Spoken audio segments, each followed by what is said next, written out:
Hello students, आज के class में हम लोग समझेंगे समरूप विद्युत क्षेत्र में विद्युत द्विध्रुव पर बल आघूर्ण। देखिए यहाँ पर कुछ टॉपिक समरूप विद्युत क्षेत्र। सबसे पहले हम लोग समझेंगे समरूप विद्युत क्षेत्र क्या है, फिर विद्युत द्विध्रुव, यह आपको पढ़ाया जा चुका है, और तब विद्युत बल आघूर्ण। तो यहाँ पर हमें बल आघूर्ण समझना है किसके लिए, विद्युत द्विध्रुव के लिए। कहाँ पर, समरूप विद्युत क्षेत्र में। तो यहाँ चित्र समझिएगा, समरूप विद्युत क्षेत्र अर्थात ऐसा जगह जहां पर विद्युत क्षेत्र समान हो। और समरूप विद्युत क्षेत्र के बारे में आपको पढ़ाया गया है कि समरूप विद्युत क्षेत्र में विद्युत क्षेत्र रेखाएं एक दूसरे के समांतर चलती हैं।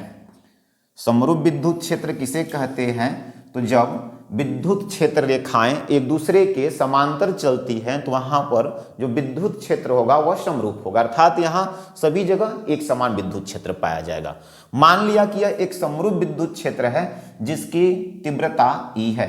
इस समरूप विद्युत क्षेत्र की तीव्रता E है, ठीक है। अब इस समरूप विद्युत क्षेत्र में विद्युत द्विध्रुव रखा गया है, तो विद्युत द्विध्रुव हमने कुछ ऐसे रख लिया। विद्युत द्विध्रुव के बारे में आपको पता है कि इसमें दो बिंदु आवेश होते हैं, दोनों के परिमाण बराबर होते हैं किंतु प्रकृति विपरीत होती है। हमने मान लिया कि यहाँ पर प्लस क्यू आवेश रखा गया है, यहाँ पर माइनस क्यू आवेश रखा गया है। विद्युत द्विध्रुव की लंबाई जो है, विद्युत द्विध्रुव की लंबाई 2L है। विद्युत द्विध्रुव की लंबाई 2L है। यह बिंदु A है और यहां पर बिंदु B है। ये विद्युत द्विध्रुव विद्युत क्षेत्र की दिशा के साथ थीटा कोण बना रहा है। विद्युत क्षेत्र की दिशा के साथ थीटा कोण बना रहा है। तो विद्युत क्षेत्र में विद्युत द्विध्रुव को रखा जाए तो प्लस Q आवेश पर एक बल लगेगा। हम लोग पढ़े थे विद्युत क्षेत्र के अंतर्गत अगर कोई आवेश रखा जाए तो उस पर एक बल कार्य करता है। तो यहां पर जो बल लगेगा वह F जो होगा, और यहां पर भी बल लगेगा तो हमने लिख दिया F। लेकिन इन दोनों जगहों पर जो बल कार्य कर रहा है इसकी दिशा विपरीत है। कारण क्या है, तो यहां प्लस आवेश है और यहां माइनस आवेश है। प्लस आवेश पर जो बल लगता है वह विद्युत क्षेत्र की दिशा में लगता है, और माइनस आवेश पर जो बल लगता है वह विद्युत क्षेत्र की दिशा के विपरीत कार्य करता है। तब यहां पर लगने वाले बल F का जो मान है A पर, अर्थात प्लस Q आवेश पर जो बल लग रहा है वह F बराबर कितना होगा, तो आवेश गुणे विद्युत क्षेत्र की तीव्रता QE होगा। और B पर जो माइनस Q आवेश के कारण बल लग रहा है उसका भी मान F बराबर QE ही होगा, अर्थात दोनों परिमाण में बराबर होंगे। जितना यहां बल लग रहा है उतना यहां भी बल लग रहा है, किंतु ये विपरीत होंगे। परिमाण में बराबर होंगे किंतु इनकी दिशाएं विपरीत होगी। कारण क्या है भाई, यहां पर आप देख सकते हैं प्लस आवेश के कारण विद्युत क्षेत्र की दिशा में, माइनस आवेश के कारण विद्युत क्षेत्र के विपरीत दिशा में।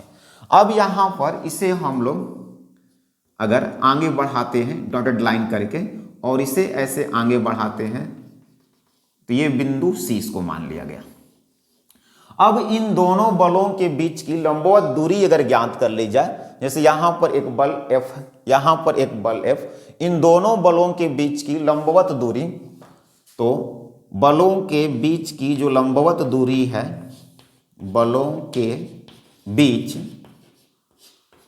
लंबवत दूरी वह कितनी है, AC, बीच की दूरी AC। अब इस AC का मान क्या होगा, तो यहां पर देखिए ABC एक त्रिभुज बन रहा है इस तरह से। यहां पर है A, यहां पर है B, यहां पर C, और ये जो कोण है ये थीटा डिग्री का कोण बन रहा है। ये जो AB है, AB की लंबाई कितनी है, 2L है। तो इस त्रिभुज में अगर हम लोग ध्यान दें तो साइन थीटा बराबर होता है लंब, तो इसके लिए लंब कितना है, AC, लंब बटा में कर्ण कितना है, AB, या साइन थीटा बराबर AC बटा में AB की लंबाई 2L है, तो AC बराबर क्या होगा, AC बराबर तिरछा गुना होगा, अर्थात AC बराबर हम यहां लिख दे रहे हैं 2L साइन थीटा। तो AC का मान कितना गया 2L साइन थीटा। हमें ज्ञात क्या करना है यहां पर, तो हमें ज्ञात करना है इस द्विध्रुव के लिए बल आघूर्ण। बल आघूर्ण होता है, बल आघूर्ण बराबर, दो बल लग रहे हैं, इनमें से कोई एक बल गुणे बलों के बीच की लंबिक दूरी। बलों के बीच की लंबिक दूरी, बलों के बीच की लंबिक दूरी। तो बल है कितना F और बलों के बीच की लंबिक दूरी है AC। यहां से आप देख सकते हैं AC। F का मान कितना है QE, QE और AC का मान है 2L साइन थीटा। चूंकि बल आघूर्ण को टाउ से डिनोट करते हैं तो यहां पर आ गया Q गुणे 2L को एक साथ रखेंगे, Q गुणे 2L E sine theta. Q और 2L के साथ रख लिया गया तो यहां पर आघूर्ण बराबर हो जाएगा। देखिए जो द्विध्रुव है AB द्विध्रुव जो है इसके लिए P बराबर Q गुणे 2L होगा। P क्या है, द्विध्रुव आघूर्ण है।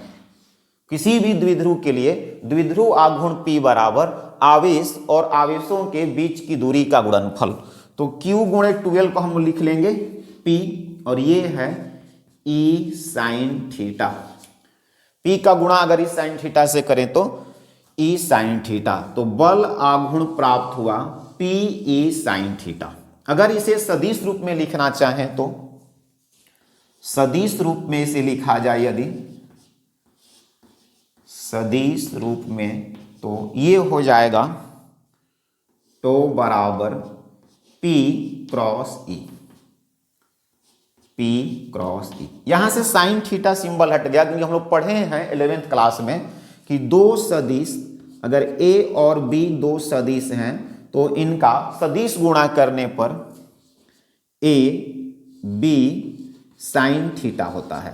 A cross B equal AB sine theta.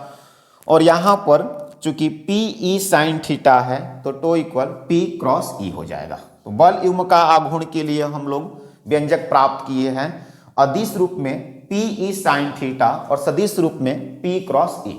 यहां पर हम लोग ये कह सकते हैं कि इसका अधिकतम मान क्या होगा, अर्थात बल आघूर्ण का अधिकतम मान कब होगा। तो इसका अधिकतम मान देखिए यहां पर P का मान चेंज होने वाला है नहीं क्योंकि Q गुणे 2L है, विद्युत क्षेत्र तीव्रता E है। अगर द्विध्रुव को हम लोग विद्युत द्विध्रुव को विद्युत क्षेत्र की दिशा से अगर घुमाएं तो थीटा का मान हमें पता है कि साइन में 0 का मान सबसे कम होता है और 90 डिग्री का मान सबसे अधिक होगा। तो यहां पर अधिकतम मान कब प्राप्त होगा, जब थीटा का मान 90 डिग्री, अर्थात आघूर्ण अधिकतम होता है, अधिकतम होता है जब थीटा इक्वल 90 डिग्री, यानी कि अधिकतम को हम लोग MAX, मैक्स का मतलब मैक्सिमम अर्थात अधिकतम, तो टाउ मैक्स इक्वल होगा, यहां से हम लोग PE साइन 90 डिग्री, क्योंकि थीटा का मान जब 90 डिग्री रखा जाएगा तभी इसका मान अधिकतम प्राप्त होता है। और हमें पता है कि साइन 90 डिग्री का मान 1 होता है, अर्थात टाउ मैक्स इक्वल PE प्राप्त हुआ। तो ये था समरूप विद्युत क्षेत्र में विद्युत द्विध्रुव पर बल आघूर्ण के लिए व्यंजक। तब तक के लिए धन्यवाद, हम फिर क्लास में मिलते हैं।